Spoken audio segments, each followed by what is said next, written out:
sa darating na halalan ay maliwanag na ang taong bayan dito sa Pilipinas ay talagang sinasabi, maganda itong ginagawa natin na sabay-sabay tayo tumutulong. And that is why we are trying to engage all of the different political, shall we say, factions to our own advocacy. And that advocacy is really for the development, sa kabubuti ng ating bansa, sa pagpaganda ng ating ekonomiya, sa pagbabantay sa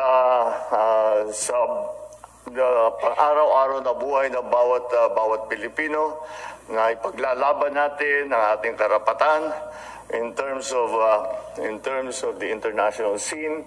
Lahat yan ay mukha naman ay naunawaan ng tao yan. At